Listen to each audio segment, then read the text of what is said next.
Hi everyone. आज की video में हम अपना चैप्टर 2 स्टार्ट करने जा रहे हैं। चैप्टर जो 1 था उसमें मैंने आपको सबसे पहले तो ओवरव्यू दिया था हमारे कोर्स के बारे में और देन मैंने आपको वीएस कोड इंस्टॉल करना सिखाया था। आज के चैप्टर में हम स्टार्ट करेंगे HTML के बारे में और आपको HTML के बारे में बिगनर लेवल से लेकर प्रो लेवल तक हर चीज़ सिखाई जाएगी ताकि आप अपनी एक HTML की जो वेबसाइट है उसको डेवलप कर सकें। सबसे पहले तो मैं HTML का इंट्रोडक्शन देता हूँ। HTML एक स्टैंडर्ड मार्कअप लैंग्वेज है और ये हमारे वेब पेजेस का स्ट्रक्चर डिस्क्राइब करती है। अब आपके जहन में क्वेश्चन आ रहा होगा कि मार्कअप क्या होता है। तो मार्कअप लैंग्वेज एक कंप्यूटर लैंग्वेज होती है जिसमें हम टैग्स का इस्तेमाल करते हैं एलिमेंट्स को डिफाइन करने के लिए जो डॉक्यूमेंट के अंदर होते हैं। अब ये जो मार्कअप लैंग्वेज है ये ह्यूमन रीडेबल है, इंसान इसे रीड कर सकते हैं आसानी से। और मार्कअप फाइल्स का मतलब क्या है कि इनमें स्टैंडर्ड वर्ड्स होते हैं rather than typical programming syntax, कि इसमें हमारा प्रोग्रामिंग सिंटैक्स नहीं होगा जैसे हम दूसरी जो प्रोग्रामिंग लैंग्वेज इस्तेमाल करते हैं तो उसमें आपने देखा है प्रोग्रामिंग सिंटैक्स होता है, उसको नहीं इस्तेमाल करेंगे, स्टैंडर्ड वर्ड्स इस्तेमाल करेंगे। इसका मतलब है कि जैसे एक इंग्लिश लैंग्वेज होती है आम कॉमन। अब बहुत सारी मार्कअप लैंग्वेजेस हैं लेकिन जो मोस्ट पॉपुलर है वो HTML और XML है। लेकिन हमारा इस कोर्स में HTML से ही जो है वास्ता पड़ेगा और HTML के बारे में हम हर चीज़ सीखेंगे। आज की वीडियो में आपको सिर्फ दो चीज़ें बताई जाएंगी, एक HTML के बेसिक के बारे में और एक HTML एलिमेंट्स के बारे में, ताकि आप जान सकें बेसिक क्या और एलिमेंट्स क्या है। तो आइए हम अभी स्टार्ट करते हैं। सबसे पहले आपने VS कोड को ओपन कर लेना है। तो ये देखें मैंने पहले से VS कोड ओपन करके रखा है। मैंने अपनी फर्स्ट वीडियो में आप लोगों को बताया है कि किस तरह से आपने जो VS कोड है उसको इंस्टॉल करना है और ये index.html की फाइल को सेव करना है। तो मैंने ये डेस्कटॉप पे सेव कर ली थी, मैंने उस वीडियो में दिखाया भी था कि इसका फोल्डर वहाँ पड़ा हुआ है। तो HTML का जब हम स्ट्रक्चर बनाते हैं तो उस स्ट्रक्चर में सबसे पहले तो हमें HTML की जो डॉक्यूमेंट टाइप है उसको डिक्लेयर करना होता है। अब HTML की जो डॉक्यूमेंट टाइप है वो डॉक टाइप HTML है। तो आप देख सकते हैं कि मैंने ये HTML डॉक टाइप का जो है टैग लगा दिया। ये ज़रूरी है सबसे पहले क्योंकि ये हमें जो हमारी डॉक्यूमेंट टाइप है उसको डिक्लेयर करता है कि हमारी डॉक्यूमेंट टाइप किस टाइप की है। तो हमारी डॉक्यूमेंट टाइप आपको पता है हम HTML कर रहे हैं तो HTML टाइप की है। तो लिखना क्या बहुत सिंपल है, ये एंगल के सिंबल लगाने होते हैं, ओपनिंग एंगल और क्लोजिंग एंगल, एक्सक्लेमेशन मार्क लगा के आगे डॉक टाइप और HTML लगा देते हैं। इसके बारे में आपको कुछ चीज़ें और बताता हूँ कि ये डॉक टाइप HTML का जो टैग है, जो ये इसकी डिक्लेरेशन है, ये हमेशा HTML टैग से पहले आता है और ये ब्राउज़र को हेल्प करता है कि हमारे जो डॉक्यूमेंट है या वेब पेजेस हैं वो करेक्टली क्या हो जाए, डिस्प्ले हो जाए। उसके अलावा ये जो डिक्लेरेशन है HTML डॉक टाइप की, ये केस सेंसिटिव नहीं है। अब देन जो है आगे हम HTML का टैग लगाएंगे। अब जब HTML का टैग लगाएंगे तो उसमें हमें HTML का टैग ओपन और क्लोज दोनों करना पड़ेगा। अब आपने ये चीज़ जहन में रखनी है कि हमें हमेशा जो टैग इस्तेमाल करने हैं, मोस्टली जो मेजॉरिटी टैग हैं वो ओपन भी होते हैं और क्लोज भी होते हैं। तो आप देख सकते हैं जो मैंने ओपनिंग टैग लगाया है उसमें मैंने ये जो HTML को एंगल्स के अंदर लिखा है और उसके बाद जब मैंने क्लोजिंग टैग लगाया है तो उसमें मैंने बैकस्लैश और HTML लगाया है। मैं आपको बताता हूं कि आपको HTML का टैग पूरा लिखने की जरूरत नहीं है कि आप ओपनिंग टैग भी क्लोजिंग टैग भी लिखें। VS कोड में यही फायदा है कि मैंने ये आप देखें मैंने एंगल ओपनिंग लगाई है, HTML जस्ट राइट की है और आगे क्लोजिंग टैग जैसे ही लगाया तो आप देखें जो क्लोजिंग की है एंगल की तो क्लोजिंग टैग भी खुद ब खुद ही आ गया, आपको वो लिखने की जरूरत नहीं पड़ेगी VS कोड के अंदर। लेकिन जब आप नोटपैड प्लस प्लस वगैरह यूज करेंगे तो उसमें आपको बार बार ओपनिंग क्लोजिंग टैग लगाना पड़ेगा। अब आगे HTML का जब टैग आप लगा लेंगे डॉक्यूमेंट टाइप डिक्लेरेशन के बाद तो आपको फिर बॉडी का टैग इस्तेमाल करना पड़ेगा। इस बॉडी के टैग में क्या होता है, इस बॉडी के टैग में जितना भी HTML डॉक्यूमेंट का विजिबल पार्ट है वो शो होता है। अब देखें वही मैंने उसी तरह से बॉडी का टैग जो है वो लिखा है। तो वो मैंने जैसे ही वो कह लें कि क्लोज किया है ना फर्स्ट उसका जो ओपनिंग टैग है तो उसके साथ ही उसका क्लोजिंग टैग भी आ गया। तो आपने ये चीज़ बड़ी हेल्पफुल है आपके लिए VS कोड में कि आप जैसे ही ओपनिंग टैग लिखेंगे तो साथ क्लोजिंग टैग भी, जैसे ही आप उसके ओपनिंग टैग को बंद कर रहे हो क्लोजिंग टैग भी आ जाएगा। जस्ट सिंपली आपने इंटर प्रेस करना है। देन अब आपको बताया जाएगा HTML की हेडिंग्स के बारे में। HTML में 6 टाइप्स की हेडिंग्स होती हैं, 6 तरह की हेडिंग्स हैं H1 से लेकर H6 तक। अब ये H1 से H6 क्यों है, क्योंकि ये आपको साइज बताता है हेडिंग्स का कि जितना भी आपका वेबसाइट के ऊपर आपकी वो स्ट्रक्चर नजर आ रहा होता है वो डिफरेंट हेडिंग्स की फॉर्म में होता है। तो जैसे H1 की हेडिंग है, इस हेडिंग में आप देख सकते हैं मैंने लिखा है this is my first heading. तो ये this is my first heading जब मैं इसको अपने वेब ब्राउज़र पे शो करवाऊंगा तो आप देखें मैंने लाइव सर्वर की जो एक्सटेंशन है वो मैं आपको बता दूंगा, मैंने वो इसमें इंस्टॉल की हुई है। तो आप देखें वो आपको नज़र आ रहा है, this is my first heading की जो लाइन है वो वहाँ पे आपकी वेबसाइट, जो वेबसाइट आप बना रहे हैं उसको स्ट्रक्चर दे रहे हैं, वहाँ पे अपेयर होगी है जी। तो ये हमारी फर्स्ट हेडिंग थी, आपने देखा मैंने टाइप किया है H1 में this is my first heading, और इसका साइज जो है वो काफ़ी बड़ा है। अब मैं H2 में सेकेंड हेडिंग टाइप करूंगा, this is my second heading. तो आप देख सकते हैं जैसे ही मैं इसको सेव करूंगा और वापस आपको ब्राउज़र पे लेके जाऊंगा तो आप देखें this is my second heading आपको डिस्प्ले हो रहा है, लेकिन इसका साइज़ जो फर्स्ट हेडिंग है उससे क्या कम है। तो इसी तरह हम H1 से लेकर H6 तक डिफरेंट टाइप्स की हेडिंग टाइप करेंगे और उनका जो साइज़ है वो एक दूसरे से क्या होगा, डिफरेंट होगा। तो इसका मतलब ये है कि ये जो हेडिंग्स का टैग है जो हम यूज़ करते हैं HTML में, ये बेसिकली जो हमारा वेब पेज है उसके ऊपर जो डिस्प्ले होता है हमारे जो टेक्स्ट का, उसके साइज़ में डिफ्रेंशिएट करता है। तो आप आगे H3 भी कर सकते हैं, H4 भी कर सकते हैं। तो मैं आपको H6 पे डायरेक्ट लेके जाता हूँ, आप H6 करें। आप देखें इसमें लिखें this is my sixth heading जी। अब मैं इसे सेव करूंगा, जैसे ही मैंने सेव किया और ब्राउज़र पे आपको वापस लेके जाऊंगा तो मैंने रिफ्रेश किया तो आप देख सकते हैं this is my sixth heading बहुत ही स्मॉल साइज़ में आ गया। तो ये जो हेडिंग्स का काम है बेसिकली ये साइज़ में डिफ्रेंशिएट करता है। तो आपको जिस साइज़ की हेडिंग चाहिए होगी आप उस टाइप की हेडिंग को टैग जो है वो लगाएंगे H1 2 से लेके 6 तक जी। मैंने आपको अभी हेडिंग्स के बारे में सारा बताया और हेडिंग्स के साइज़ के बारे में बताया कि ये साइज़ के अकॉर्डिंग आप हेडिंग्स जो हैं वो उनके टैग इस्तेमाल कर सकते हैं। अब मैं आपको पैराग्राफ के बारे में बताऊंगा, लेकिन उसमें जाने से पहले मैं आपको बताना चाहता हूं कि जो हेडिंग्स का टैग है ये एक पेयर टैग है। पेयर टैग से मुराद क्या होता है कि वो ओपन भी होता है और क्लोज भी होता है। तो आपने देखा है हमने जितने भी हेडिंग्स के टैग लगाए ये सारे पेयर टैग्स हैं, ये ओपन भी हो रहे हैं और क्लोज भी हो रहे हैं। इसी तरह आगे पैराग्राफ के बारे में आपको बताऊंगा। तो पैराग्राफ के जो टैग्स हैं वो भी सारे के सारे पेयर टैग्स हैं। तो पैराग्राफ में आप वही ओपनिंग और क्लोजिंग टैग लगाएंगे। अब आप इसमें कुछ भी टाइप कर सकते हैं। तो आप देखें इसको सेव करते हैं हम, वापस आपको वेब ब्राउज़र पे लेके जाता हूँ और जैसे ही मैं इसको रिफ्रेश करूंगा तो आप देखें वो टाइप हुआ नीचे आ गया है। तो आप देख सकते हैं मैंने पैराग्राफ का टैग यूज़ किया है हेडिंग्स के बाद। तो जो भी उसमें मैंने टाइप किया है, मैंने रैंडम टाइपिंग की है, तो उसमें जो भी लिखा हुआ था वो सारा नीचे हेडिंग्स के नीचे डिस्प्ले हो गया है। तो एक्चुअल में ये जो पैराग्राफ और हेडिंग्स के टैग हैं ये ब्लॉक एलिमेंट है। ब्लॉक एलिमेंट का मतलब है कि ये पूरी जो वेब पेज आपका होता है उसकी इंटायर स्पेस को कवर करते हैं।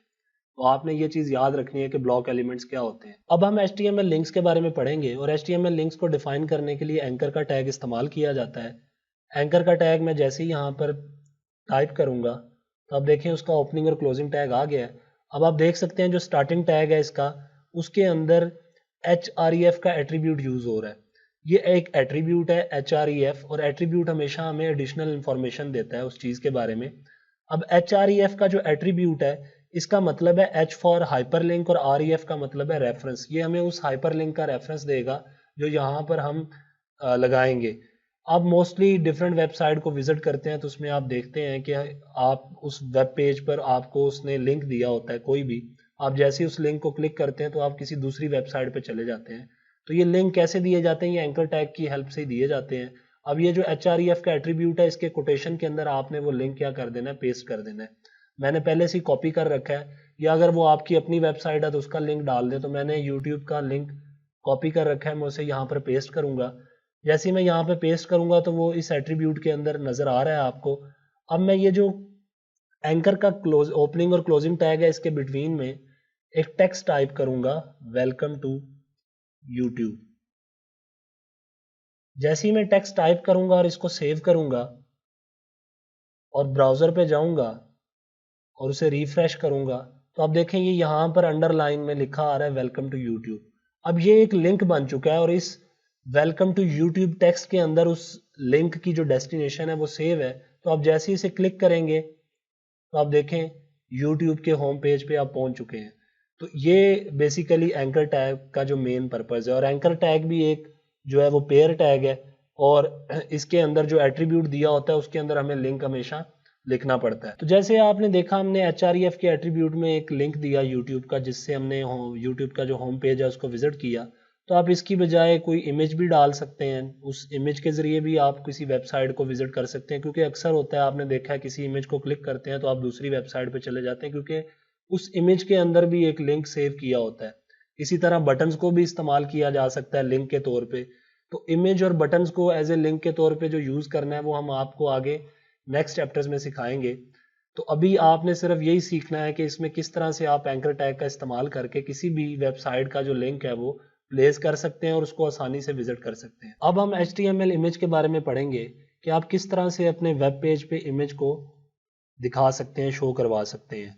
इमेज एक्चुअल में एक वाइड एलिमेंट है, इसको कोई क्लोजिंग टैग की ज़रूरत नहीं होती, और इसके लिए जो टैग इस्तेमाल किया जाता है वो IMG का है। जस्ट आप देख सकते हैं इसमें कोई क्लोजिंग टैग इस्तेमाल नहीं होगा, सिर्फ एक ही टैग होता है, तो इस वजह से इसको वाइड एलिमेंट भी कहा जाता है।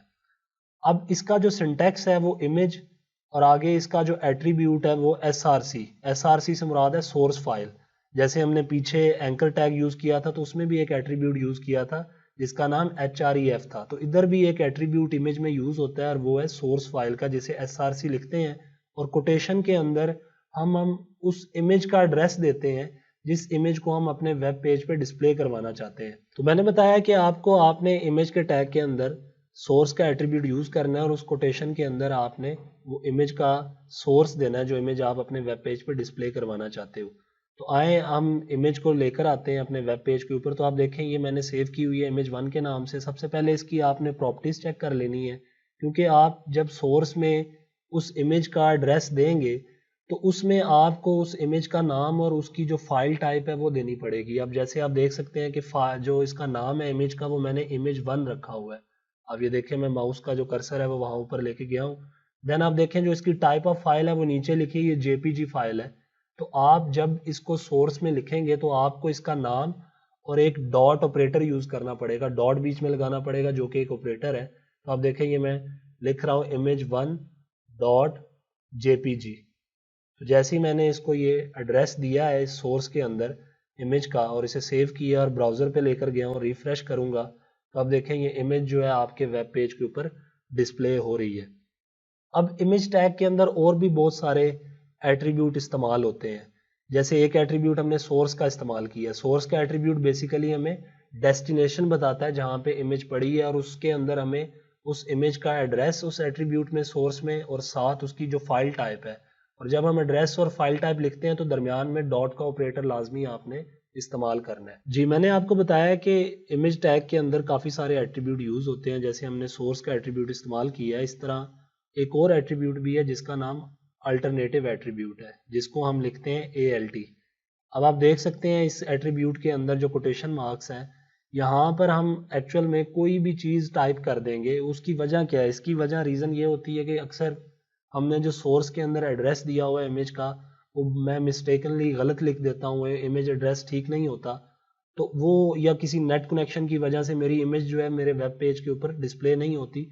तो फिर क्या होगा कि उस इमेज की जगह पर आगे ये जो अल्टरनेटिव के अंदर कोटेशन के अंदर टेक्स्ट टाइप है वो शो हो जाएगा।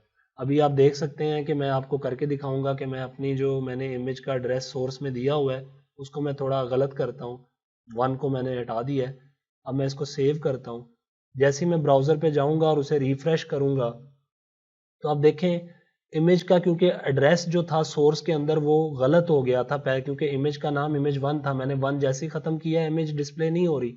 लेकिन अल्टरनेट के अंदर जो अल्टरनेटिव एट्रीब्यूट है आल्ट का, उसके अंदर जो मैंने टेक्स्ट टाइप किया था क्रिकेट, वो आपको सामने नज़र आ रहा है। ये आप देख सकते हैं माउस के कर्सर से कि इमेज वो जो बनी हुई है वो डिस्प्ले नहीं हो रही है, वो साथ उसके उसका छोटा सा आइकन बना हुआ है लेकिन साथ उसके टेक्स्ट भी आ रहा है। तो ये चीज़ आपको शो करवा देती है जो आल्ट का एट्रीब्यूट होता है कि अगर आपका किसी भी तरह से सोर्स का के अंदर जो एड्रेस है इमेज का वो गलत हो गया है तो उसके रिप्लेस पर आपके टेक्स्ट अपेयर हो जाता है। देन उसके अलावा 2 एट्रीब्यूट्स और भी हैं इमेज के टैग के अंदर, एक विड्थ का और उसके अलावा हाइट का एट्रीब्यूट। अब विड्थ के एट्रीब्यूट में आप इसकी जो विड्थ है इमेज की वो सेट कर सकते हैं। अब टोटल जो विड्थ होती है एक वेब पेज की वो 100% होती है। आप देख सकते हैं आपकी ये जो इमेज नज़र आ रही है इसकी विड्थ जो है वो 100% है। तो इस विड्थ को मैं चेंज भी कर सकता हूँ। अब चेंज करने का तरीका ये है कि जो विड्थ का एट्रीब्यूट है इसकी कोटेशन के अंदर आपने या तो आप विड्थ पिक्सल में भी ले सकते हैं या परसेंट में भी ले सकते हैं। परसेंट में ओवरऑल जो टोटल डिस्प्ले है वेब पेज का वो 100% उसकी विड्थ है, लेकिन आप इसे पिक्सल में भी लिख सकते हैं। मैं आपको पिक्सल में टाइप करके दिखाता हूँ। तो मैंने ये देखें आपके सामने 300 पिक्सल रख दी है विड्थ। अब मैंने इसे सेव किया और ब्राउज़र पे गया हूँ। जैसे मैंने रिफ्रेश किया है तो आप देखें इस इमेज की जो विड्थ है वो 300 पिक्सल हो गई है। और आप देखें इसकी हाइट जो है वो बाय डिफ़ॉल्ट खुद ही एडजस्ट हो गई है। अब आपका इधर से कहने का मतलब ये है कि आप विड्थ जो भी देंगे तो जो हाइट है उसका एट्रीब्यूट अगर आप ना भी लगाएं तो बाय डिफ़ॉल्ट जो हाइट होती है वो विड्थ के अकॉर्डिंग खुद ब खुद ही एडजस्ट हो जाती है। अब आगे मैं आपको हाइट का एट्रीब्यूट भी इस्तेमाल करना सिखाता हूँ। तो हाइट का एट्रीब्यूट लगाएंगे और उसके कोटेशन में आपने फिर से ये 500 पिक्सल इसकी हाइट रख दी है। मैं इसको सेव कर रहा हूँ और जैसे ही मैंने सेव किया और ब्राउज़र के आके रिफ्रेश किया तो आप देखें इस इमेज की जो हाइट है वो 500 पिक्सल हो गई है। अब आप या तो ये पिक्सल में लिख लें विड्थ और हाइट जो है, या इसको परसेंट में भी लिख सकते हैं। परसेंट में लिखेंगे तो मैं इसकी विड्थ जो है वो 30% कर दूंगा। 100% से ज़्यादा नहीं जाना, मैंने बताया वेब पेज का डिस्प्ले 100% होता है तो उसके अकॉर्डिंग विड्थ सेट होती है। और हाइट को अगर मैं ना भी परसेंट लगाऊं, इसको खाली भी छोड़ दूं इस एट्रीब्यूट को, तो देन भी बाय डिफ़ॉल्ट जो है वो हाइट खुद ब खुद ही एडजस्ट हो जाएगी इस वेब पेज के अकॉर्डिंग। तो आप देख सकते हैं ये जैसे ही मैंने विड्थ को सेट किया 30% पे तो जो हाइट है इस इमेज की वो बाय डिफ़ॉल्ट सेट हो गई है। तो आपको उस एट्रीब्यूट को इस्तेमाल करने की ज़रूरत नहीं पड़ी है। अगर आप कर भी दें तो हाइट का एट्रीब्यूट मैं लिखूंगा और उसमें मैं 40% जो है इसकी हाइट रख दूंगा। अब जैसे ही मैंने इसको सेव किया और जाकर ब्राउज़र को रिफ्रेश किया तो आप देखें इसकी जो हाइट है वो 40% हो गई है। अब हम HTML एलिमेंट्स के बारे में पढ़ेंगे।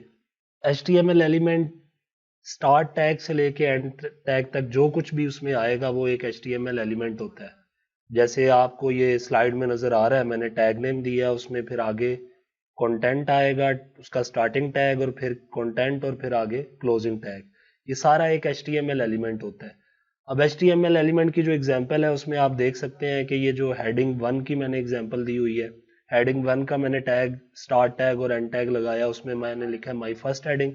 और इसी तरह पैराग्राफ का मैंने टैग यूज़ किया, उसका स्टार्ट और एंड टैग और उसमें लिखा है माई फर्स्ट पैराग्राफ। तो ये आपका HTML एलिमेंट है। तो ये सारे टैग जो एंड और क्लोज होते हैं वो सारे HTML एलिमेंट्स हैं। लेकिन इसका मतलब ये नहीं है कि ऐसे टैग जैसे हमने कल इमेज का टैग भी इस्तेमाल किया था उसका क्लोजिंग टैग नहीं था तो वो एक एलिमेंट नहीं है। वो भी HTML एलिमेंट है, लेकिन उसके लिए जो टर्म इस्तेमाल होती है वो एम्प्टी HTML एलिमेंट होती है। उसके बारे में मैं आपको थोड़ी देर में बताता हूँ, क्योंकि इमेज के अलावा कुछ और टैग भी हैं जो एम्प्टी एलिमेंट्स होते हैं, एम्प्टी HTML एलिमेंट्स होते हैं। तो अब आप देख सकते हैं कि ये हेडिंग का जो टैग है, आप देखें H1 मैंने लिखा था this is my first heading, ये भी एक HTML एलिमेंट है, H2 वाला भी, H6 वाला भी। तो ये जितने भी टैग्स हैं जो एंड और क्लोज हो रहे हैं और उनमें जो भी कंटेंट है ये सारा एक HTML एलिमेंट होता है। नेक्स्ट जो है वो नेस्टेड HTML एलिमेंट्स हैं। आपको पता है ये HTML एलिमेंट्स जितने भी हैं ये सारे नेस्टेड है। नेस्टेड का मतलब क्या, आप पहले भी ये टर्म पढ़ चुके हैं जब आपने प्रोग्रामिंग की जो C या C++ लैंग्वेज पढ़ी है, तो उसमें आपको पढ़ा था आप नेस्टेड टर्म के बारे में कि जो एक एलिमेंट के अंदर एलिमेंट होगा वो नेस्टेड HTML एलिमेंट होगा। तो आपने देखा है हमने जितने भी इधर HTML के एलिमेंट्स यूज किए हैं, मतलब टैग्स यूज किए हैं, वो tag with in a tag है। आपके सामने एग्जांपल आपको नजर आ रही है, जैसे हमने HTML का टैग लगाया, ये मैं आपको VS कोड पे दिखाता हूँ। ये माउस का कर्सर देखें, ये HTML का स्टार्टिंग टैग है और ये उसका नीचे जो है वो एंड टैग है।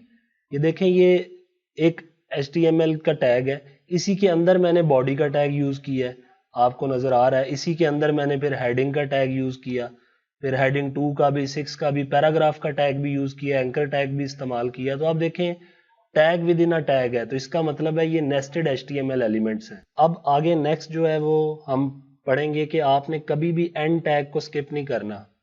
आप एंड टैग काफ़ी बार स्किप कर भी दें तो आपका HTML एलिमेंट जो है वो करेक्टली डिस्प्ले हो जाएगा स्क्रीन पर, लेकिन आपने एंड टैग को कभी भूलना नहीं है।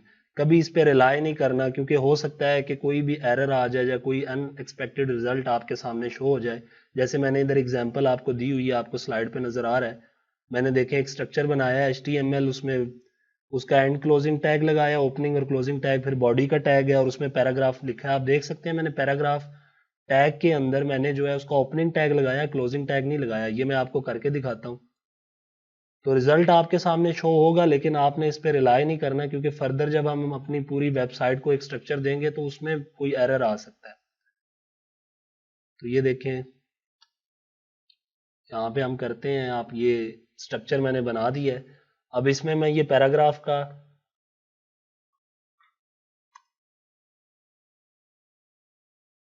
का मैंने टैग इस्तेमाल किया है। अब इसमें मैं लिखूंगा दिस इज पैराग्राफ। इसका मैं क्लोजिंग टैग जो है वो हटा देता हूं। इसी तरह मैं नेक्स्ट फिर से लिखता हूं पैराग्राफ। अब इसमें भी मैं लिखता हूं दिस इज पैराग्राफ। अब इसका भी मैं क्लोजिंग टैग जो है वो हटा देता हूं। अब मैं जैसे ही इसको सेव करूंगा और आपको ब्राउजर पे ले जाकर मैं इसको चेक करवाऊंगा, तो आप देखें ये वर्क कर रहा है। मैंने वो पहले वाला सारा इरेज कर दिया था। अब एक सिंपल सा स्ट्रक्चर बनाया जिसमें मैंने HTML का टैग लगाया, बॉडी का टैग लगाया और उसमें मैंने पैराग्राफ का टैग लगाया। और इस पैराग्राफ टैग में मैंने क्लोजिंग टैग को हटा दिया था, जस्ट स्टार्टिंग टैग है। तो आप देखें फिर भी रिजल्ट जो है वो ब्राउजर पे आपके नजर आ रहा है, लेकिन आपने इस पे रिलाई नहीं करना। मैं पहले बता रहा हूँ कि इसको बाद में फर्दर जब हम एक पूरी वेबसाइट बनाएंगे, अपना वेब पेज क्रिएट करेंगे, तो उसमें एरर आ सकता है। अब हम लास्ट में एम्प्टी HTML एलिमेंट्स के बारे में पढ़ेंगे। तो ऐसे HTML एलिमेंट जिनमें कोई कंटेंट नहीं होता वो एम्प्टी एलिमेंट्स होते हैं और इनका क्लोजिंग टैग भी नहीं होता। जैसे कि ये एग्जांपल में मैंने आपको BR का टैग दिया, ये एक सिंगल लाइन ब्रेक के लिए इस्तेमाल होता है। इसी तरह हमने कल इमेज का टैग इस्तेमाल किया था। इसी तरह एक और एग्जांपल है इनपुट का टैग।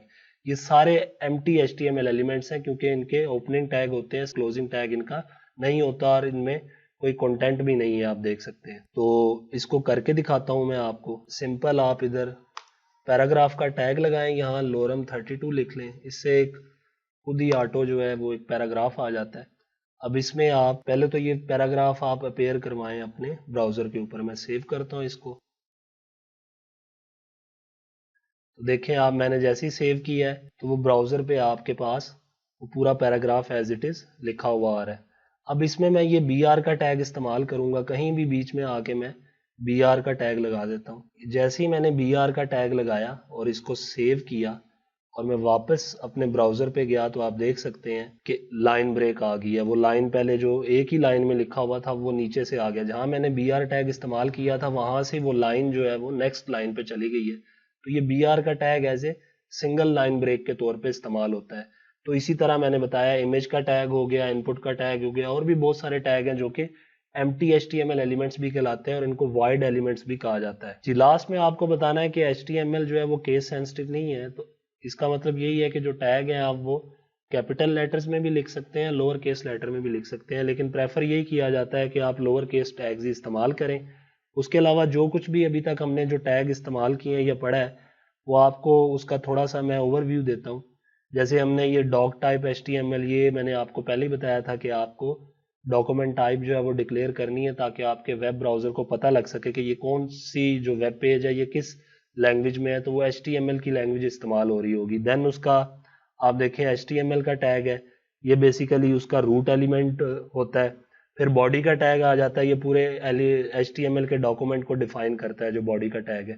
तो जितना भी आपके वेब पेज पे मटेरियल होता है, स्ट्रक्चर होता है, वो सारा बॉडी टैग में आता है। देन आप उसमें मजीद और टैग इस्तेमाल कर सकते हैं। उसके अलावा आपने एंकर टैग का इस्तेमाल पढ़ा था, ब्रेक टैग का पढ़ा है हमने, हेडिंग्स के टैग पढ़े हैं H1 से H6 तक, इमेज का टैग हमने पढ़ा है, HTML का पढ़ा है, हेड का, टाइटल, बॉडी, ये सारे टैग आप इस्तेमाल कर सकते हैं। तो आज की वीडियो में बस इतना ही। अब नेक्स्ट जो लेक्चर होगा हम उसमें HTML एट्रीब्यूट्स के बारे में पढ़ेंगे। Thank you so much.